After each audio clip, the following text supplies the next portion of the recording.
Great.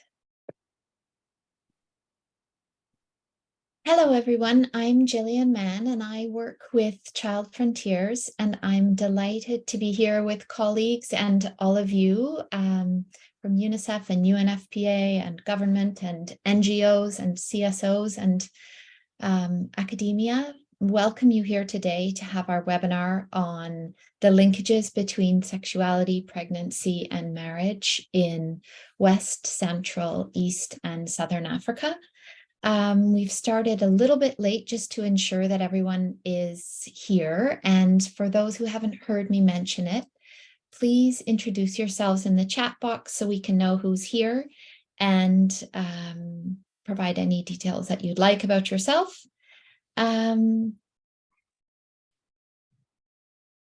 Bertha will be keeping a record of who has attendance, who has attended the workshop. So that will be really helpful to have your name there. Thank you.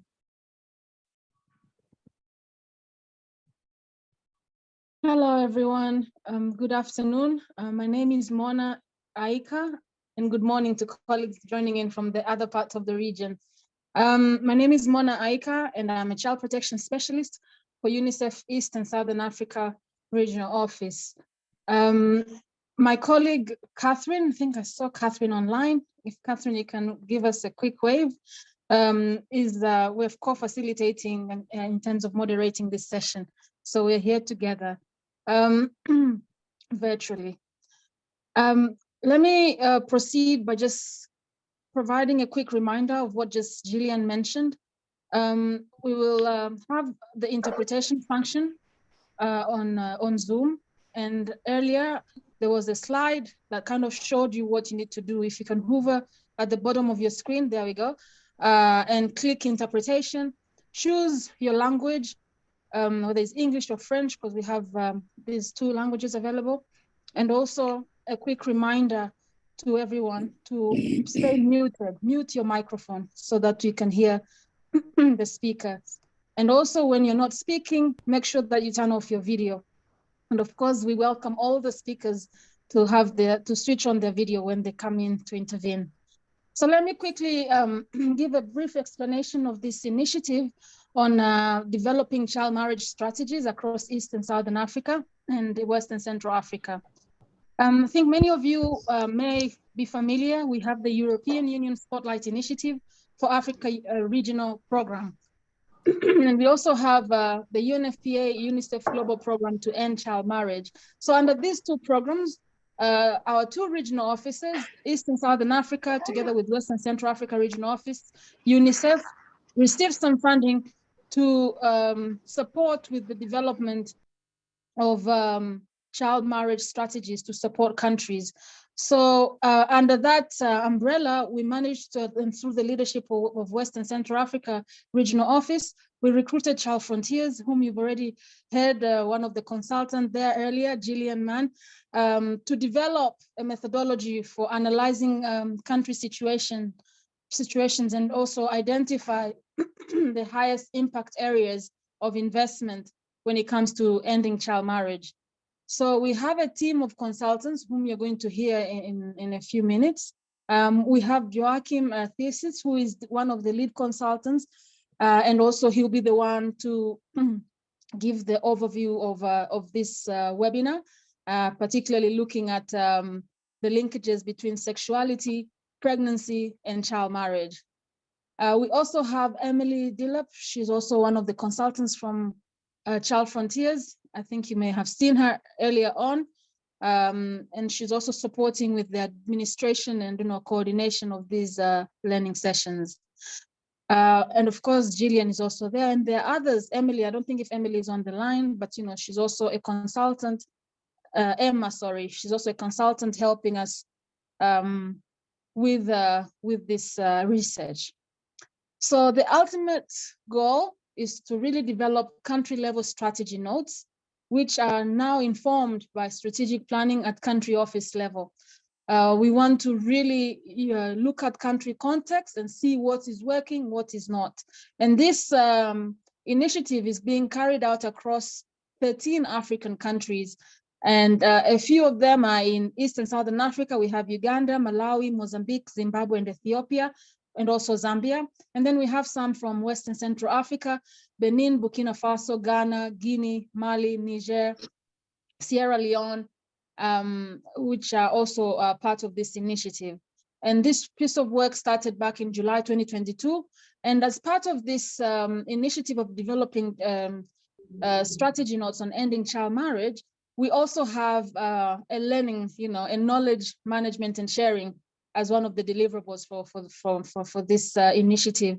So UNICEF West and Central Africa, together with East and Southern Africa, contracted Child Frontiers to help us to facilitate a platform, a virtual platform for kind of, south to south information and knowledge exchange on issues related to child marriage in both the two regions. So this is why we are having this session today.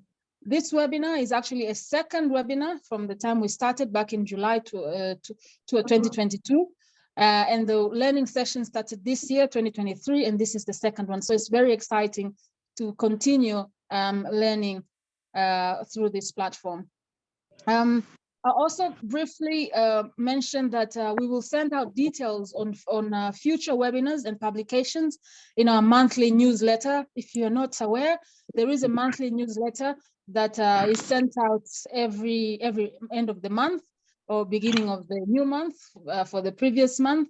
And if you haven't joined already, if you're one of the participants today, we welcome you to join the mailing list for this newsletter by completing a short survey, which I think, Bertha, you've already put it in the chat box, so that you can get this information directly to your inbox. The other alternative is if you're a UNICEF staff, we will, Catherine and myself from West and Central Africa and myself in SR, we send out this newsletter by email, and we also copy our counterparts from of UNFPA to also forward to the UNFPA country offices. So you're really encouraged to log in directly and complete this short survey so that you can receive this information firsthand.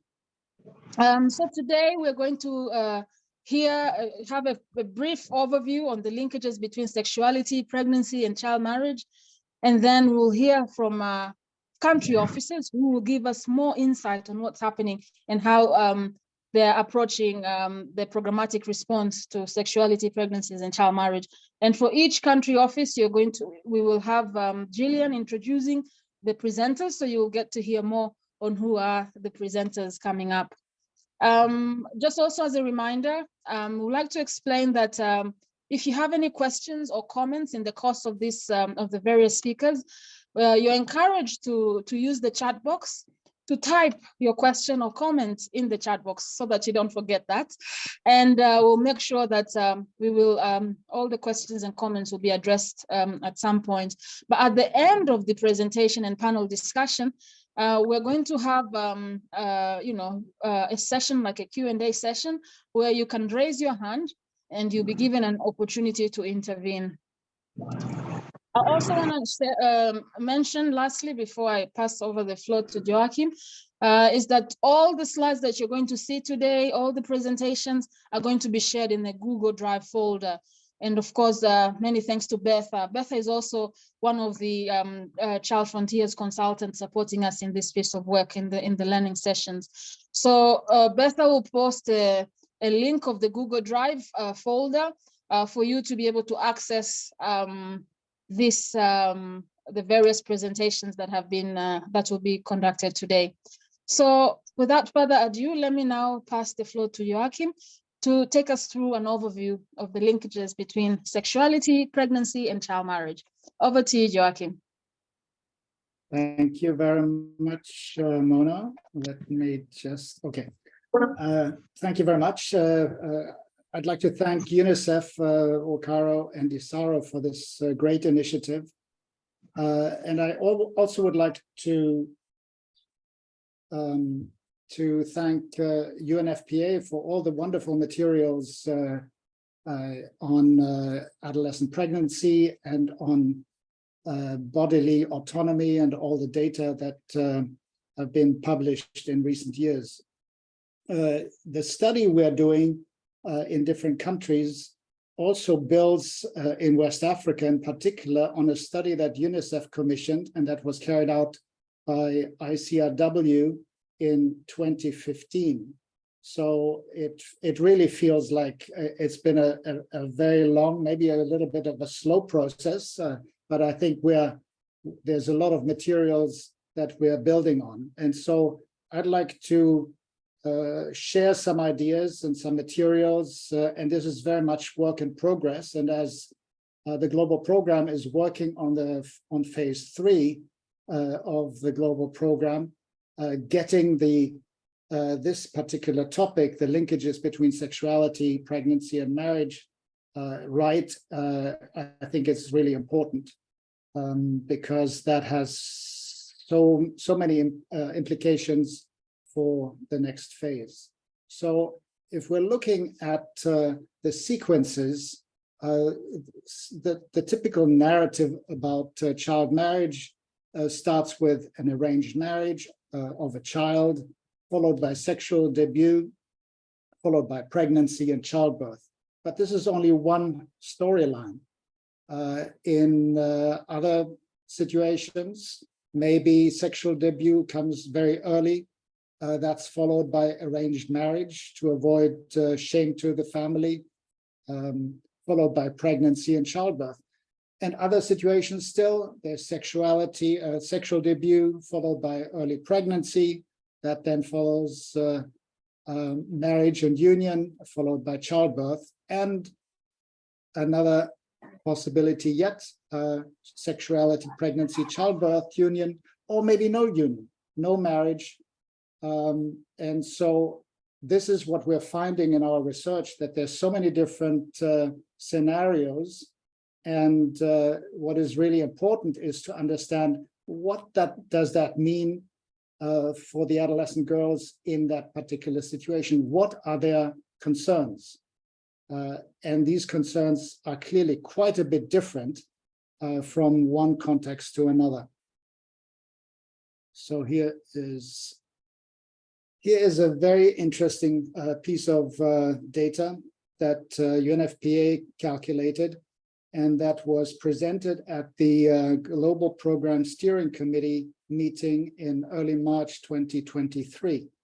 And so on the y-axis, we have premarital and non-marital conceptions.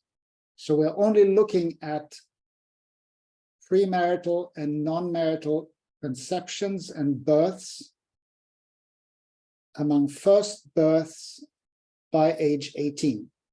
So girls who had their first birth before they turned 18, looking at what's the percentage of these births that were premarital. So that's the x-axis, plotting the non-marital births, and the y-axis plotting the premarital and non-marital conceptions. Now, what we're seeing here is two clusters. On the bottom left corner, we have countries where the percentage of premarital and non-marital conceptions and births are relatively low, not zero, but relatively low. And these are actually countries where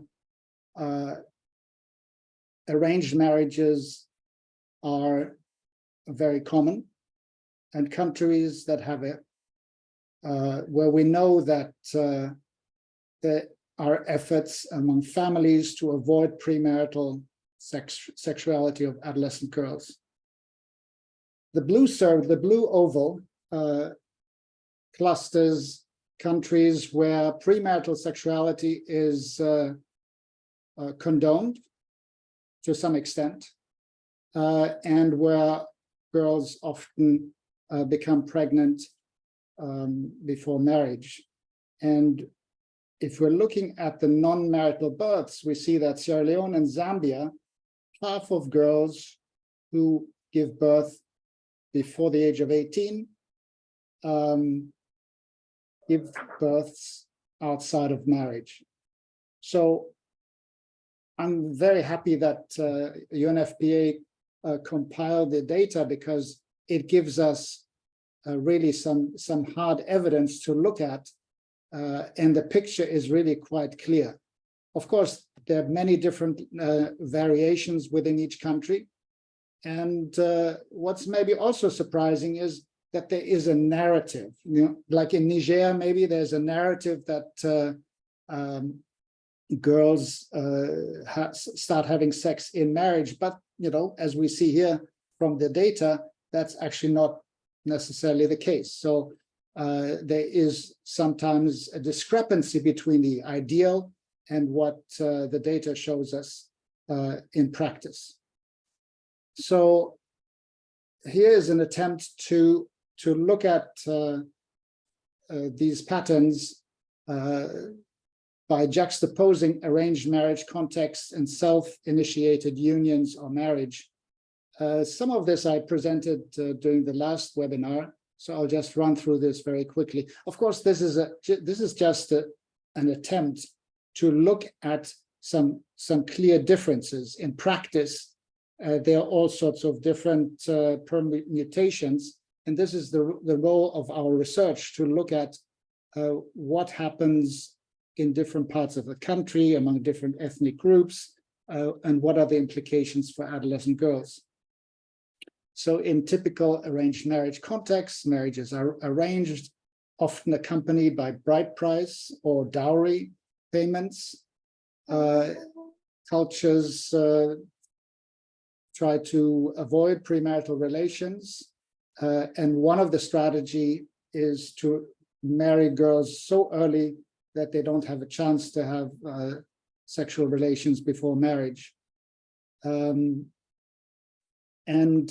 typical arranged marriage context we find in South Asia, the Middle East, the Sahel, and parts of the Horn of Africa. So those are the countries we see in the bottom left corner. In contexts where adolescent girls enter into self-initiated unions and marriage, girls have a much greater degree of freedom to engage in premarital sexual relations and to enter into unions. And as I mentioned before, sexual debut, pregnancy, and sometimes childbirth are quite common before marriage. We find that self-initiated unions are quite common in Southern Africa, and well, in Sub-Saharan Africa, outside of the Sahel, and Ethiopia. Now, these are very broad generalizations, and there are always differences.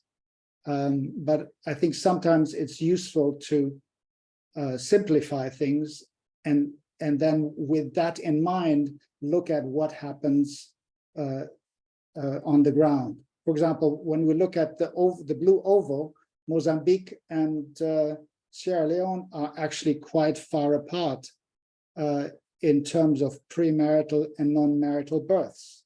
So I think there's a lot of stories to unpack. The important thing is that we need to understand what is happening on the ground, how does it affect adolescent girls, and what are the implications for adolescent girls. When we're talking about adolescent girls having a relatively more freedom to engage in premarital sexual relations, this is just in comparison with adolescent girls who are forced into marriage early. They may have sex just as early as girls in contexts where marriages are not commonly arranged. But in arranged marriage context, the sex happens within marriage. But in areas where adolescent girls are free to engage in premarital sexual relations, they sometimes also have to engage in transactional sex. They are forced by poverty to earn money to buy goods and services through transactional sex. And that may expose them to a greater risk of sexual violence, STIs, and HIV and AIDS. This in itself, I think, should make us look at what are the possibilities for partnering with HIV and AIDS programs, because these programs are so large, they're so much larger and go back for such a long time, so much longer than the global program. And there's so much that we can learn from those experiences, but also then there may be opportunities for partnerships. Sorry. In some situations, parents force their daughters, once they get pregnant, to marry.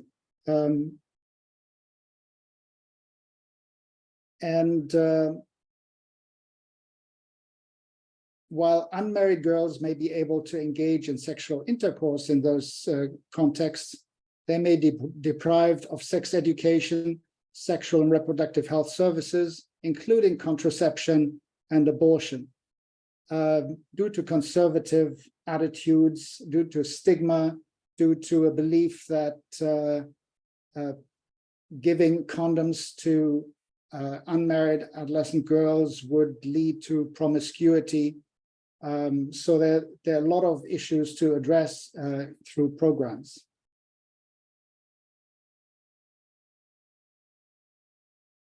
So in such context, research and programming has to place a very heavy emphasis on teenage pregnancy as the main problem, rather than on arranged marriage as a problem, because pregnancy occurs before marriage or union. And the program interventions should also focus on expanding health, education, and social protection services, and build assets for adolescent girls.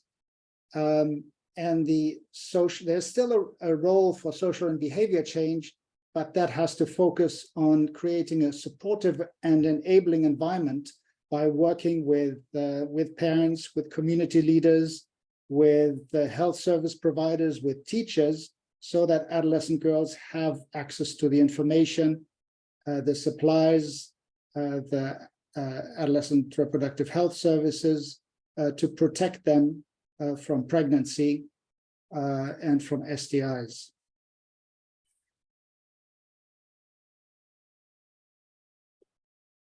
I think another piece of the discussion has to look at bodily autonomy. And this is a definition taken from the UNFPA 2021 State of the World's Population document. Bodily autonomy means to have the power and agency to make choices related to our bodies and futures without violence and coercion, and includes when, whether and with whom to have sex, when, whether and with whom to become pregnant, the freedom to go to a doctor when in need. But in all societies, women, and not just women and girls, but others, men as well and boys as well, face constraints on their bodily autonomy. So it's important to understand what the implications are in any given context. And just to end, here's another piece of the puzzle and a piece of the data, and that looks at decision-making on sexual and reproductive health and reproductive rights across the countries of the global program. And so these blue bars, they show the percentage of women aged 15 to 49 who are married or in a union, who make their own decisions on their healthcare, their use of contraception, and sexual intercourse with their partners. And so we see that with this particular indicator that actually lumps together three separate indicators, in India, more than 60% 75% of women, married women, answer that they can make these decisions. Bangladesh and Uganda also score very highly. Niger and Burkina Faso are at the bottom of this particular scale. Now, very, very importantly, this does not include unmarried girls. So for our purposes, there is a real gap in data. And I think this may be something the global program may want to take on, you know, to generate the data for unmarried adolescent girls who are sexually active. Thank you very much.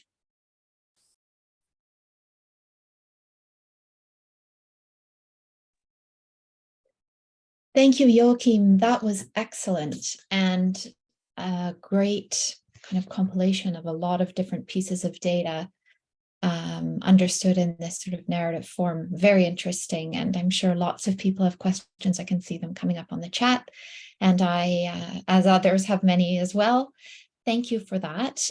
We will have an opportunity to discuss in depth the issues that you raise and those that the other presenters will discuss as well. I wanted to invite Barnabas Mwanza, who is the Child Protection Specialist at UNICEF Zambia. He is the focal point for ending child marriage. And Kaunda Nachilimba, who works with UNFPA as a program coordinator on the adolescent pregnancy prevention program, adolescent pregnancy program, who is also supporting the end of child marriage. Welcome, Nachilimba and Barnabas. We're looking forward to your presentation. Thank you. Thank you. Thank you very much. Thank you.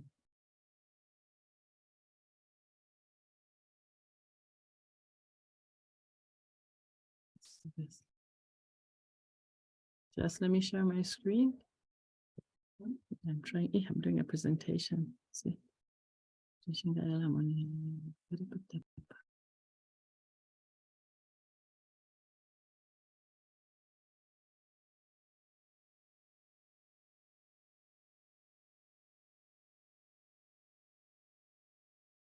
Great. So I'll do the preliminary part of the presentation from Zambia. And we're presenting a few lessons from Zambia on adolescent girl sexuality, pregnancy, and child marriage. This is based on the lessons learned from our implementation of our various programs on adolescent pregnancy and child marriage.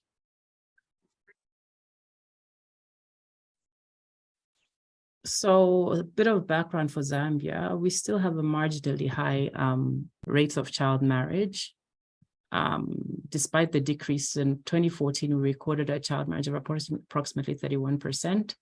As of 2018, it now stands at 29%. So we're currently falling the 29%. Adolescent, can you hear me? Am I audible? Yes, we can hear you okay. Can hear you. Okay.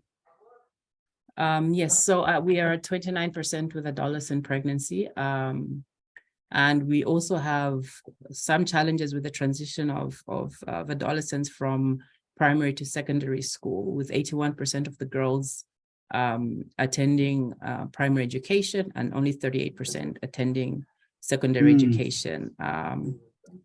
Of course, we have to mention that, of course, we had a massive impact of the COVID-19 epidemic. We had numerous rounds of school closures during the various waves of the COVID-19.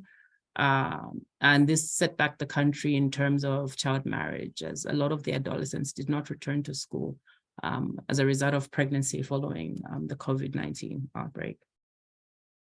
We are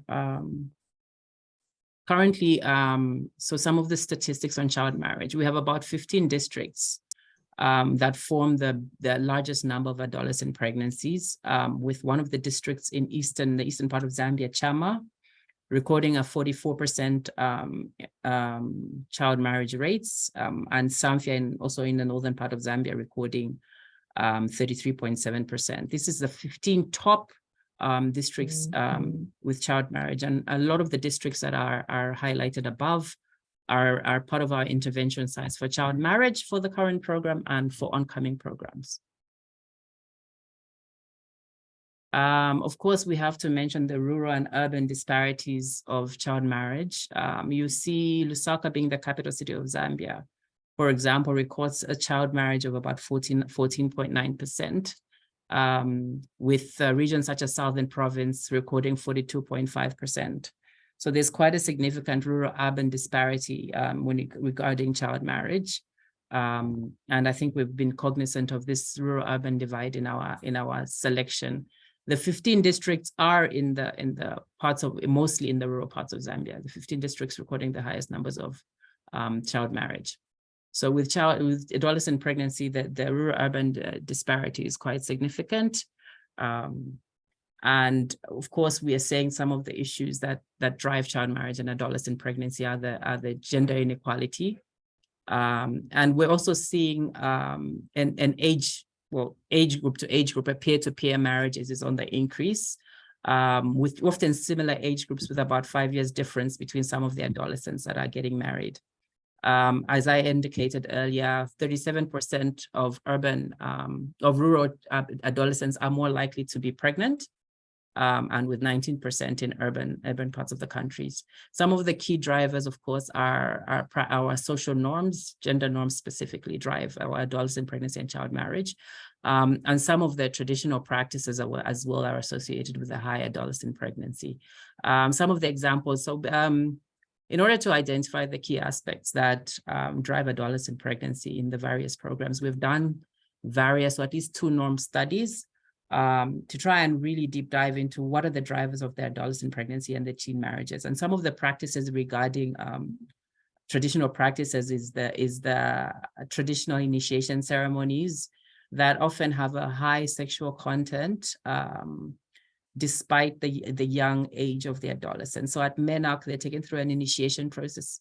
And for adolescent girls, it pretty much tells them or trains them on how to sexually please a man in marriage or even pre-marriage. So those are some of the findings that we found that contribute to a high adolescent pregnancy and a child marriage in the country. So some of this, like I mentioned, we had some studies done. I think we'll probably end up having to do a presentation on some of the norms studies and the findings, but we thought we should highlight some of the findings and some of the thematic areas that came out of the formative assessments and the norm studies that were conducted. So some of them looked at the sanctions and rewards around adolescent pregnancy. So question was asked to young people, what happened after you got pregnant? And some of the responses we got, nothing, I was married. I think we heard in the previous presenter who talked about the different contexts of the adolescent pregnancy. And then again, clearly driving that adolescent pregnancy is accepted in some communities when the child or the adolescent is married. So one of the adolescents responded, the community was happy because I got married. Therefore, my pregnancy was not frowned upon. So one of the boys also responded, I was charged and I married the adolescent girl, and both our parents gave consent. And then another male respondent mentioned that he didn't face any consequences or any sanctions for having gotten this adolescent girl pregnant, and it was time for them to get married. Another area around sanctions, what happened after, another question raised was, what happened after you got pregnant or impregnated? So one of the respondents, of course, is when I got pregnant, I dropped out of school and my parents refused to take me back. We have a very clear return to school policy as a country, but some of the drivers that prevent some of the young people coming back to school is who takes care of the adolescents child and to facilitate the return to school. And oftentimes the parents are also quite upset and decide they're not willing to reinvest in the young adolescent girl continuing in school. So one of the other respondents mentioned that my family was disappointed and took me to the man who impregnated me. So obviously she was married off as a result of the pregnancy. Another respondent said she was beaten by the father following the pregnancy. So what about the perceptions? What do people think, young people in the community think about adolescent pregnancy? So one of the respondents, when asked this question about what are your perceptions, she just mentioned adolescent pregnancy is common. So it's become prevalent and not as frowned upon as you would think. So this respondent said there's 13, 14-year-old girls are getting pregnant. This is a female respondent from a rural part of Zambia in Lumezi district. One of the respondents says, I know a girl who got pregnant at 12 years.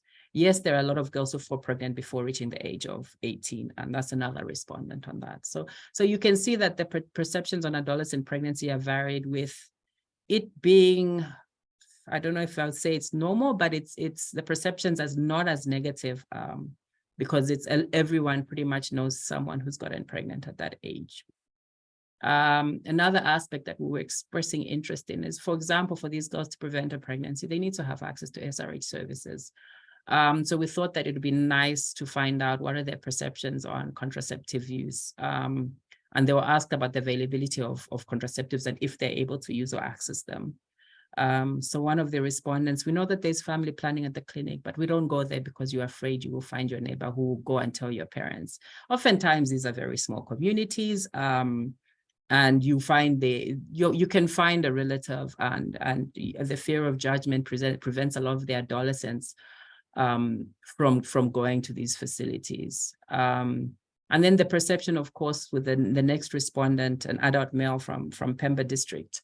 I don't think it is right for a young girl who's not married to access contraceptives, because these things were meant for married people. Why would a girl go and start family planning? So for the males, they say some of us can go and get condoms at the health facilities, but only when we've discussed it and made arrangements with the nurse. Otherwise, it's very difficult to drop in. So generally, you can see that there's still a lot of belief that adolescents should not have access to contraceptive services. And I think around that area, we have a lot of engagements we need to conduct for us to be able to ensure that the communities are creating an environment enabling adolescents to access services. But in addition, we also need to ensure that the health service providers are also cognizant of the needs of the adolescents and are able to ensure that they're able to provide a comprehensive package of adolescent services. And you can see that it's both, the challenge is both female and male respondents who says they are not as comfortable.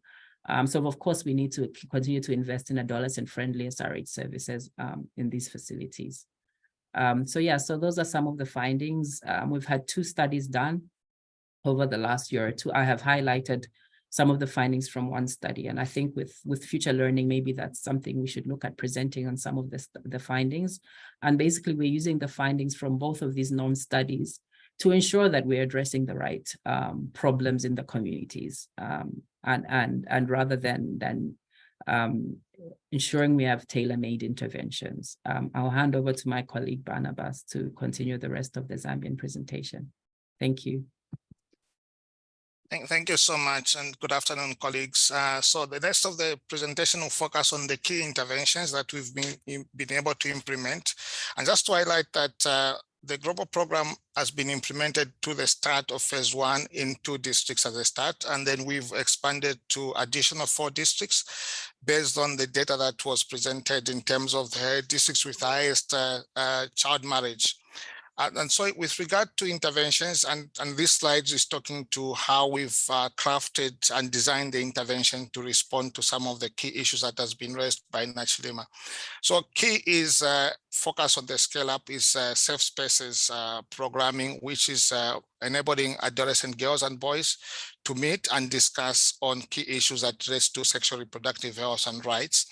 And safe spaces provides an opportunity for boys as well to be able to have a conversation around sexuality and also addressing and championing and questioning child marriage issues. In terms of delivery mechanisms, we work through communities, volunteer communities that are established at community levels, but also mobilizing key influencers, and this could be traditional leaders and as well involving religious leaders. We've focused on evidence generation, and these two key studies that we are done are part of this informing how can we program better and respond. But primarily, our key focus is in strengthening adolescent access to sexual reproductive health, HIV/AIDS, and GBV services, and ensure that the school environment is able to provide accurate and provide information for adolescents to be able to understand sexual and sexual reproductive health services. So basically, that is in terms of programming. But what does this mean in practice? Next slide. Nachirima, if you could. Next slide, please, Nachirima.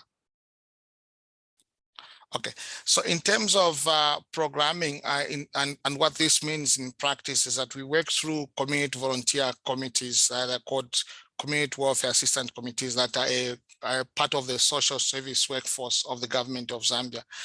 And primarily their focus is to visit households, do an assessment of adolescent girls and boys that are at risk of child marriage, and then identify those vulnerabilities and be able to provide referral mechanisms using what is called community case management. And primarily they do assessment, identify and come up with a case plan to intervene and provide support and ensure that there is a referral mechanisms that is established. But within case management also, we empowering families, parents of adolescent girls and boys in terms of positive parenting of adolescents. So that is also part of our integrating in terms of behavioral change for parents to address violence, as well as also to have open dialogue and conversation with the adolescent around sexuality and child marriage. So using that positive parenting for adolescents. But there are two key institutions that are very critical to adolescent programming and child marriage, education and health. So the CWACs through community case management provide a referral mechanism to education for ensuring that adolescent girls particularly have access to education. But within the education sector, we work with guidance and counseling teachers who are the child protection mechanisms in the education sector, who are able to identify, one, for those that are in the school system at risk of dropouts. And so they act as an early warning system to be able to link with the CWACs to be able to go back to the family and identify what are the factors that may put the adolescent girl to be at risk of dropout of school because maybe they are not reporting in class, maybe they're not performing very well at school. So that is becoming our early entry, early warning system. But from the CWAC perspective, once they've identified the girl is out of school, then they're able to ensure that they are provided with a referral mechanism and support to be able to return back into school. With health, the CWAC also identify both those adolescent girls who could be pregnant to ensure that they are referred to health services for antenatal services, and then also empower them to make decisions to avoid recurrent pregnancy, because then that, as already highlighted, might be a key point for entering to child marriage. So the CWACs are able to provide that supportive mechanisms to prevent, first and foremost, child marriage to happen, but also provide information and services for prevention of teen pregnancy. Where teen pregnancy has already occurred, ensure that there's a supportive mechanism provided through case management and ensure that there's a protective environment and access to several services. Where child marriage has happened, then they're able to refer that case to the social welfare officers to intervene and assess the vulnerability of that girl. And so in here, the key message that we ensure and pass on is, one, that parents, schools, health centers, and CWACs are key influencers on guiding and empowering girls, those that are 15 years, to be able to resist unwanted intimate relations, and those at about 15 years to be able to have informed decision about sexual and sexuality. But also empowering boys to adopt attitudes that are empowering girls and build positive relationship for gender equality.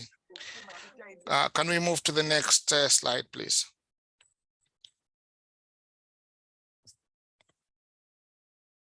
Yeah, so in regard with achievements, like I've pointed out, we've been able to mobilize boys using gender transformative approaches, and this is engaging boys and men in promoting health relationship, positive masculinity, and gender equity. We also mobilize the communities through radio programs, informing them about gender inequalities as well as child marriage. Communities are mobilized through community dialogues. This is a series that is well structured, evidence-based programming, and they have dialogues at community level to question about gender norms, alternative to child marriage, and gender equality that is addressed at community level. As pointed out earlier, the role of traditional leadership, religious leadership has been very critical to challenge those initiation ceremonies that undermines the abilities and also the empowerment of girls. Next slide. Nachilima, next slide. Hello, next slide, Nachilima. This is the next one. Did it not Okay, shift? okay, yeah, sure, that's the one. Okay, thank you. So the other point, I think I've already talked to community case management and its implementation and how it supports referral mechanisms and provision of services, but also establishing service delivery points for strengthened referral mechanisms to sexual reproductive health, education and social protection or child protection services. Next.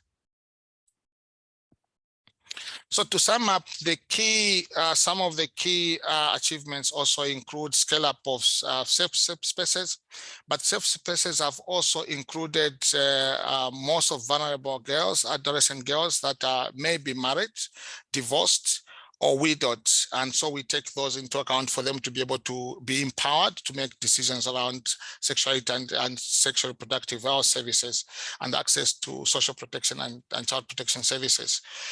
We work through community-based volunteers, could be peer educators, SMAGs, community welfare assistants in terms of provision of access to information and services.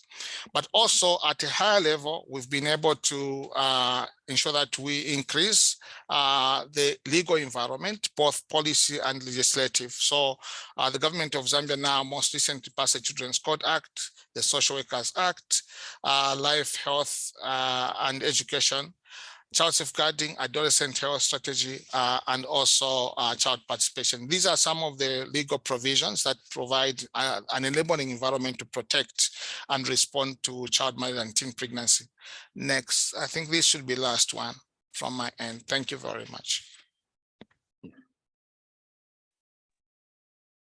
Nachi and Barnabas, thank you very much for a very informative presentation and for giving us a sense of the work that you're doing on the ground to tackle these issues. We'll have a chance to talk about them more in depth after Joyce's presentation. I wanted to introduce Joyce Adame. She's the Child Protection Officer and the focal point for social and behavior change in the UNICEF Ghana office. And she will be making a presentation on the programmatic response to child marriage and teen pregnancy in Ghana. Thank you, Joyce. Thank you, Gillian, for the introduction. I'm trying to put up my slides.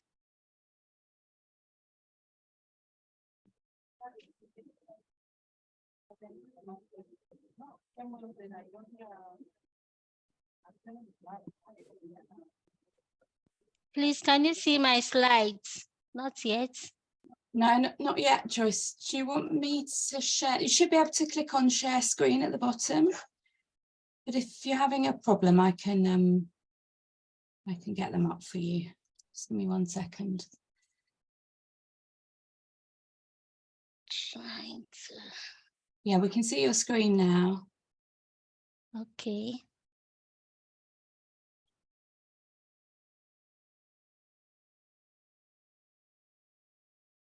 So I'll put it on.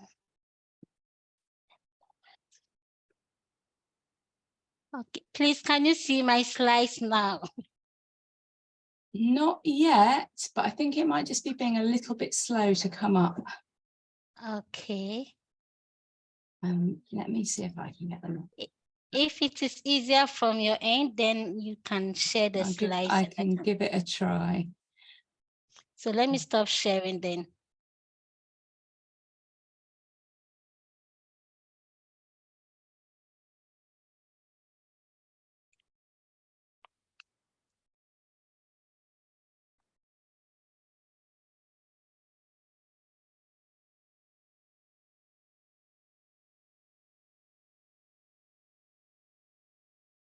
Give me 1 second, sorry. The computer's being a bit slow.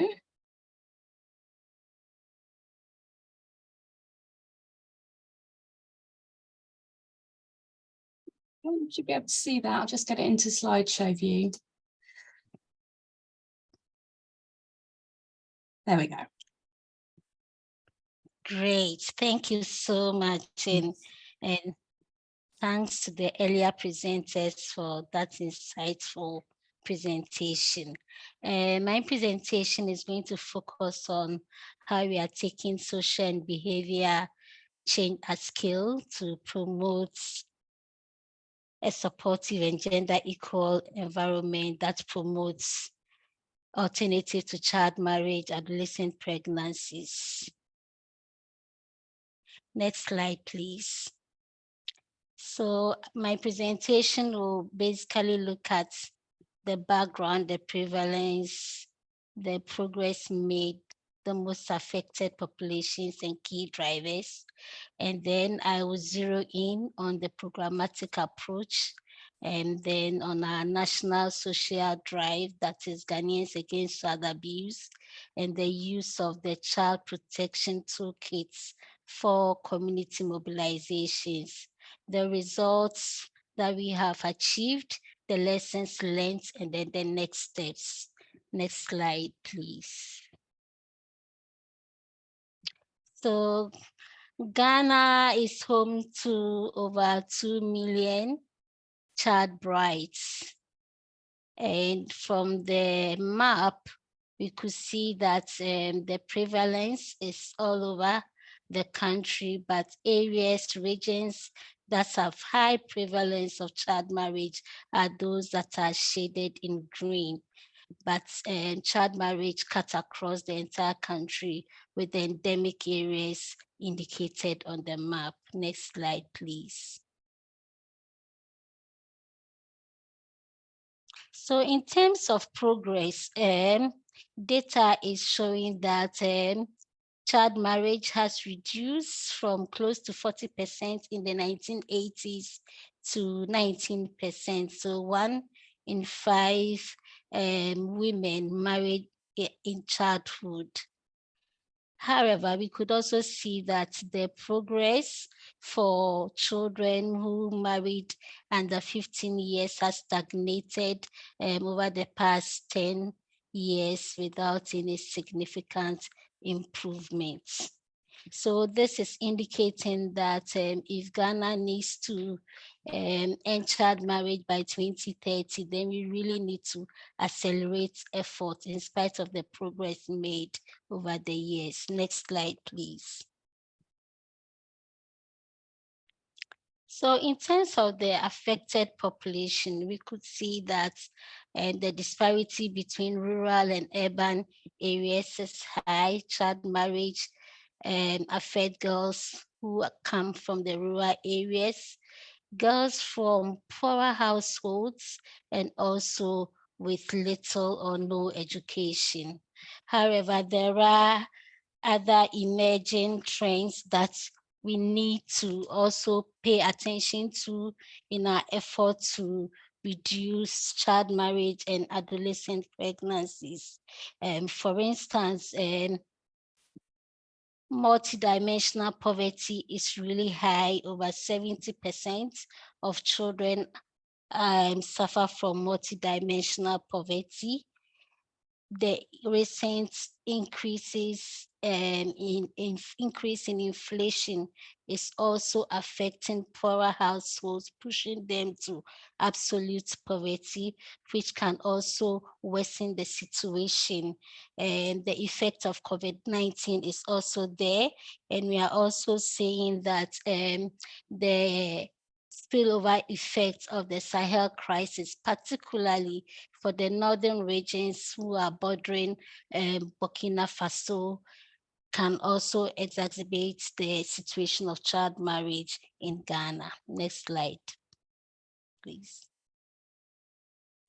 So in Ghana, pregnancy is both a driver and a consequence of child marriage. 2 in 10 brides For 2 in 10 child brides, pregnancy precedes child marriage. And for 3 in 10, they become pregnant within the first year of marriage. So addressing adolescent pregnancy has huge implications for ending child marriage. So our strategies are all geared towards looking at these 2 issues as we work towards ending child marriage. Next slide, please. Again, we could also see that education for child marriage, for children in child marriage, majority of them are not in school. And so really focusing on keeping children in school would be a very good strategy to keep children from getting into child marriage. So the relationship between child marriage and education is really as we can see from the slide, we could see that 90% of married girls are either out of school compared to 18% of their unmarried peers. Next slide, please. So what are our programmatic approaches in addressing this? For Ghana, we have adopted a system strengthening approach that addresses multiple child protection violations in a holistic manner. So we are implementing a flagship social and behavior change initiative since 2017. That is the Ghanaian Against Child Abuse, which I will talk a bit more in the following slides. And child marriage and adolescent pregnancy has been integrated as key pillars of this social drive and in our social mobilization efforts at the community level. So our programmatic approaches focus on generating demand, while at the same time strengthening the delivery of integrated social services in the same geographical areas. So it's not just about talking about prevention, but also making sure that education services, health services, social welfare services work in tandem with each other to provide the needed services that these girls need to stay in school or to prevent child marriage. And child marriage and adolescent pregnancy, as I indicated, are also integrated in our intersectorial standard operating procedures for social service workforce. So it has been identified as one of the key child protection concerns that the social service workforce identify and also work with in terms of case management. Again, these initiatives are supported by policies and legal frameworks to ensure that there is national ownership and buy-in and commitment from the government.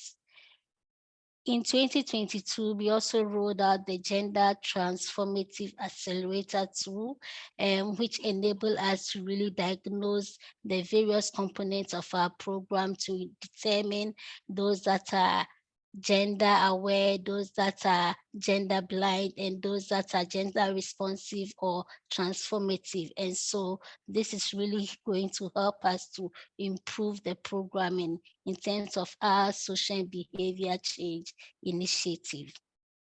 So in terms of promoting a supportive and gender equal environment, as I said, our flagship national program is to mobilize people and generate momentum for social and behavior change through this social drive that we call Ghanaians Against Child Abuse, which uses multiple communication channels, both digital and traditional media, as well as community mobilization with the Child Protection Community Facilitation Toolkit to really engage communities on some of these issues. It's not just about engaging them, but provoking actions at the community level that helps to create the environment that support the development of adolescent girls, that also addresses issues relating to child marriage and adolescent pregnancies.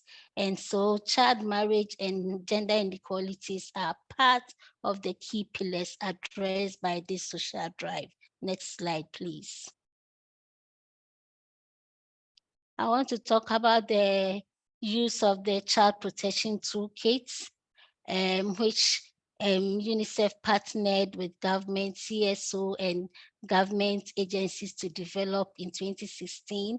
And since 2016, we have rolled this as a key component for promoting positive attitudes and practices about child protection and adolescent protection issues among the communities. So when I talk about the toolkits, it includes manuals, flashcards, interactive games, activities for stimulating dialogue on a range of child protection and adolescent issues, including, of course, child marriage and teenage pregnancies, gender role analysis, etc. And this comes along with a web-based monitoring and reporting app that provides real-time data on the audience reached by which institutions and on which topics. So it gives us an idea of who is engaging who in the country, across the country. Next slide, please. So in terms of achievements, we have evidence has indicated that the Social and Behavior Change Initiative have reached a remarkable coverage across the country. In 2020, we did the Child Protection Program evaluation, and the results indicated that 1 in 5 respondents were aware of the social drive called GACA, and over 2/3 of them said they have actively engaged in the campaign.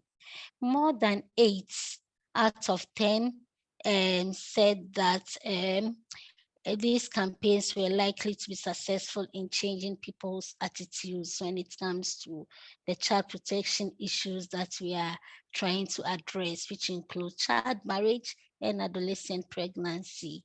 And so currently it's being implemented in 160 districts, which is about 70% coverage across the country.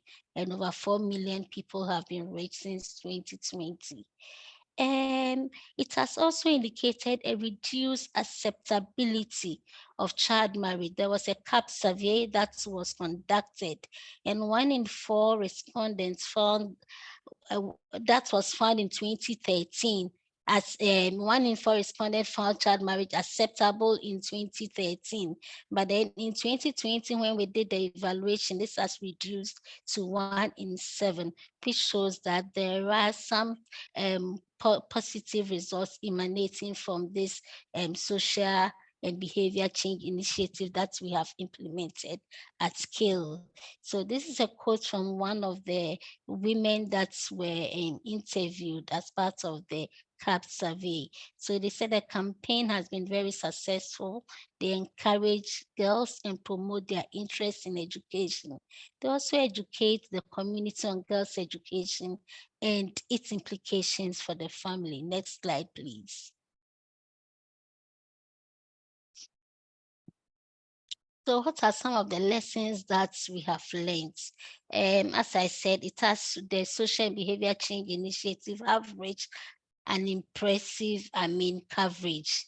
And then there's a need to also take a long-term view that addresses the structural drivers alongside the knowledge and awareness. And that is why since 2020, we are looking at also, once we create the demand, making sure that there are integrated social services in the same geographical areas that we are implementing this social and behavior change initiative. We also realize that the number of reported high-risk child protection cases still remains very low because there are strong social norms around reporting such issues in terms of child marriage, SGBV, and therefore there's a need to continue our efforts to promote identification, reporting, and referrals of these cases, and the norms that prevent people from, reporting such cases. And then half of the participants in 2020, when we were doing in 2022, when we were having our gender transformative accelerator tool implementation, half of the participants ranked the SBC intervention as gender aware, and about a third said it is gender responsive, and 15% said it was gender transformative, which also shows that we really need to pay attention in making these interventions truly gender transformative. We should move away from being gender responsive and move towards the gender transformative end of the continuum. Next slide, please. So what are the next steps in terms of moving towards a more gender transformative approach? So we want to strengthen the evidence base to make the existing social and behavior change initiative more gender transformative and context appropriate. So currently a gender analysis of our SBC program is underway, and we hope that these findings will make the initiative and the recommendations will make the initiative more gender and transformative. Again, we also want to promote positive masculinities through community engagement and our safe space programming. So the child protection toolkit is being reviewed to include tools for engaging men and boys, content on engaging men and boys, so that we can strengthen that component within the tools that we use for engaging communities. Again, we want to also enhance the structure and consistency in the community engagement. So for instance, we are looking at structured engagements for parents and caregivers of vulnerable or at-risk populations, so that there are consistent engagements over a period of time, just as we do for the adolescents. We could have a curriculum that we take parents through just to equip them to be to have more positive parenting practices that supports the development of adolescent girls. We also want to ensure that there is continuity of community engagement approaches by building the resilience of communities that are affected by the Sahel crisis and other emergencies. So we are strengthening these components in the northern sector of the country, where some communities are hosting immigrants from neighboring countries, so that there is continuity of engagement to reduce the incidence of child marriage and adolescent pregnancies. We also want to intensify the engagement of traditional and religious leaders, because they are critical in terms of working on the negative norms or practices that fuel child marriage and adolescent pregnancies. They have a very powerful voice to reckon with. And so if you win them as allies, you will be able to also get good results in terms of reducing adolescent pregnancies and child marriage. We also want to revisit the use of mobile theater to complement the community engagement, because that has a tendency to bring more people together, and the use of edutainment and in engaging communities makes the conversations even continue in homes and households after the engagement. So this is one of the critical areas that we also want to look at in terms of engaging community. And then we are also reviewing the monitoring app, the web-based app that enables implementing agencies to report on how they are engaging communities, to be more user-friendly, and also encourage reporting in terms of the scope and coverage of our SBC interventions. Next slide, please.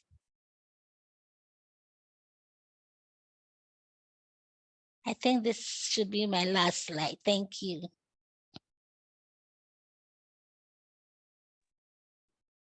Many thanks, Joyce, for a great presentation. It's really interesting to see what you're doing in Ghana in terms of programming around these issues, and to see what your evaluations have shown, and the integrated approach. It's very much appreciated. Thank you. I was going to provide a summary, but we would like to maximize time for questions. So what I'm going to do is begin with the first question that was posed in the chat, just get us right into it immediately, which I believe is a question for Barnabas, which is, why do you think child marriages are now more between age mates? Do you have any insight into this? No, thank you so much for that question. And perhaps just to start, so in 2014, we did as UNICEF a qualitative study to understand the various marriages in terms of who is marrying who and at what age. So that study reviewed that child marriage was among peers age groups, and that was our key findings. Now we've done the point that I think Nashima is even pointing to, we've done another study, which is a gender norm study, which just also reviewed that child marriage is happening among teens with a age difference of 3 to 4 years, 3 to 5 years. So meaning that the boys might be 3 years or 5 years older than the girls. So that's a general, and this also agrees with, I think, in terms of our demographic health survey in terms of the age difference for marriage, mainly even in adulthood, it's about 5-year period.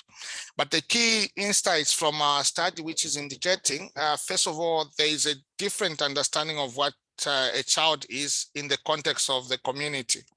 And as pointed out from the norm study, that most of the girls get into initiation ceremony when they get at age 12. So they're getting into initiation ceremonies. And this is where they are being taught about how to please a man, sexuality and everything. And I think the practice is not just right. But then the community understanding of who a child is, and this is coming from our new study that has just come out, a child is defined particularly for girls when they are able to do household chores, they have physical changes, and then they are able to look after their siblings. That's a community perception of who a child is. I mean, who an adult is. So for a girl, they are defined to have matured and become responsible adults when they have reached, they are able to do the following chores. They're able to look after their siblings, their physical maturity, physically have changed, and that's their definition. For boys, the understanding of boys is different. As long as they are able to look after a family, and then their economical empowerment, then they are able to marry. So you would find that most of the boys, when they've reached about 19, 20, 21 years, they will have been defined as somebody who is already mature and ready for marriage. And so there's that pressure coming out from the community for them to be pushed into marriage. So you see maybe a girl is about 15 or 13 years, they will not automatically most likely marry somebody who is about 19. So for boys, they will marry after 18 years, for girls who marry below the age of 18. So those are some of the key insights that are coming from gender norm survey. But purely that has been the key challenge for Zambia when it comes to child marriage. Nachima, maybe you can fill in from what I've just described. Thank you. I think you've covered it well, there's nothing to add. Thank you both very much. There's a broader question here. I'm going to combine a few questions together that have been asked about the presentations when it comes to any kind of contextual difference that may happen with respect to different types of marriages in humanitarian contexts. So there was a question for Joachim. Did you come across any different type of marriage other than those that are arranged or self-initiated in humanitarian contexts? What about marriage by abduction and sexual debut as a result of sexual violence and marriage? Thank you very much for this question. Yes, indeed. From what we know about the evidence on the impact of humanitarian context on child marriage, we know that there's an increase in sexual violence and also an increase in transactional sex. So that that changes the dynamics, it changes the drivers of child marriage. And so the strategies have to be adapted and the programs have to be adapted to respond to that particular situation, to enable the girls to be protected against sexual violence, and also to avoid transactional sex in those contexts. And I think that requires potentially also different partnerships, and I think it would be interesting also to look at what can be done by partnering with HIV and AIDS programs, because they have so much experience with similar situations. Thank you. Thank you, Joachim. There is a related question that came that would be interesting to hear from both Joyce and Nachi or Barnabas, and that was around any interventions about child marriage and adolescent pregnancy in the context of refugees. And it would be great to hear from both Ghana and Zambia on that. Okay, I'll give it a go first. So in terms of programming around child marriage and adolescent pregnancies for refugees, in terms of Ghana, this is an emerging area for us because we've been implementing in the development context for a very long time. But because of the spillover of the Sahel crisis, we are looking at building the capacity of our implementing partners on child protection in emergency situations, and what kind of programming that they can also adapt to respond to the issues that immigrants populations have. We are also looking at creating safe spaces within those, their camps where they are, so that the girls can have the opportunity to talk and discuss issues that concern them within a safe space, and also link them up with the services that they require. It also involves engaging the families on creating a safe and protective environment for the children, and also programming around mental and psychosocial health services. So we are looking at all these areas. This is an emerging area, and implementation have just started. And so we are looking forward to deepening and strengthening this component of our work in Ghana. Thank you, and over.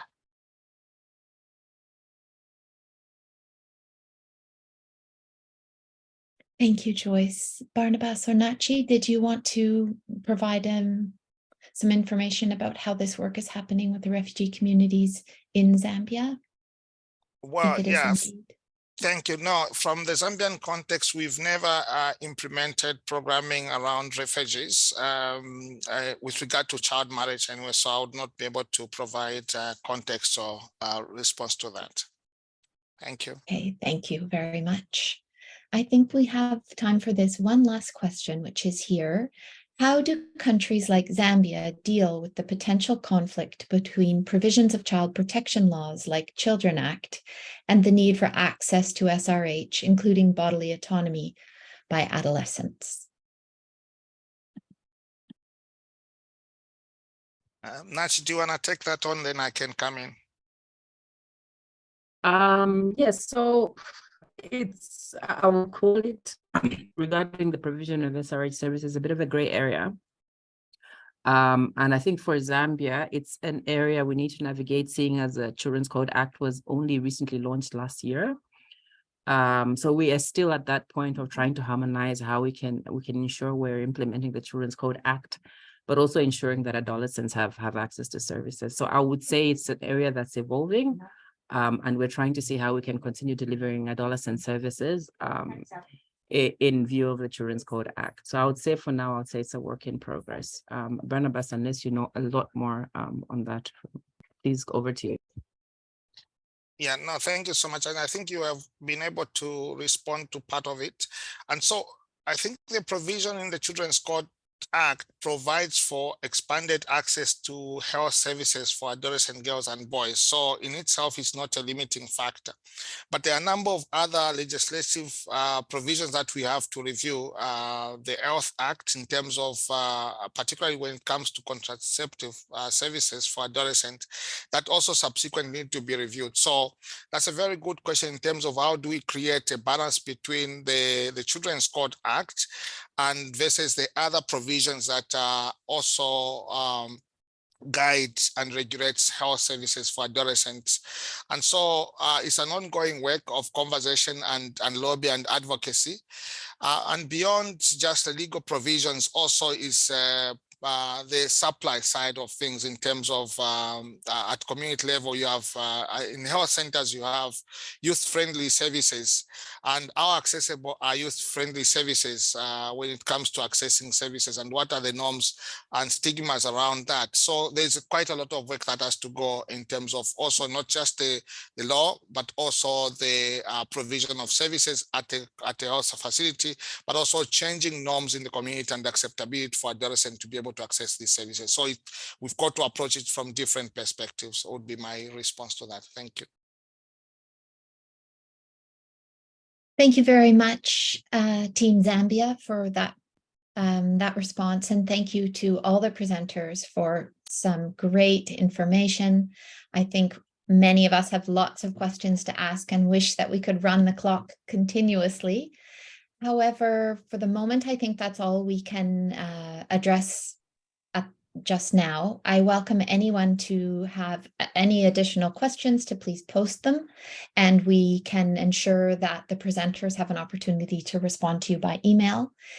In the meantime, I wanted to pass it over to Catherine Mueller from Wakaro. Thank you, Catherine. Thank you very much. Thank you, Gillian, Joachim, Ghana, Zambia colleagues for your presentations and the discussion. I think it's really shown again how important it is to understand the very specific drivers that we have in different contexts to drive child marriage, which in turn lead us on how to address them. I think it's also really nicely shown the importance of working across different service sectors, you know, and not only thinking about scale, but also of the quality of the services. How do they interoperate with each other alongside SBC interventions, which of course also don't or shouldn't just be restricted to girls and boys and parents at the community level, but work with service providers as well. So I think this is one of the focus or priority areas for the third phase of the program. So it's really good to hear about some good experiences and lessons learned and ways forward. And perhaps just to alert, because I know there's a lot of interest and the questions have shown again on our adaptations of child marriage programming in humanitarian settings. We will have another webinar, I think it's webinar number 5 in September, I think, where we will really focus on that question again. How do we adapt our programs in times of crisis, in fragile settings, in humanitarian contexts? So before I close, I just have one request and one alert. The request is will be a link to a poll. So if you could please fill it in so we can see who's been here, then we also know where to advertise perhaps a little better. And the alert just goes on to the next webinar, which is planned for July. The date will be confirmed. And the topic of the next webinar will be on child marriage and social protection, linkages, entry points, opportunities. So this is really also one of our key areas for the next phase of the program, and a very exciting area. It's an area where we can really think about reaching scale and addressing poverty as one of the key drivers. And as we have just heard, as poverty is also one of the key drivers of adolescent pregnancy, for example, through transactional sex, it's of course also extremely relevant for that aspect. So yeah, I think I said everything I have to say. Gillian, jump in if I've missed anything. Otherwise, let me just thank you again, colleagues. And it was a fantastic webinar, and we hope to see you soon again. Over. Thank you, Catherine, and thank you, everyone. Merci tout le monde. It's just great to have had you here. We've had a great turnout, lots of great questions. I think so many of us want to talk and think together. It's great to have this opportunity, and thank you for your participation, everyone, and for the presenters especially. Thank you. Thank you. Bye-bye. Thank you and bye. Thank you.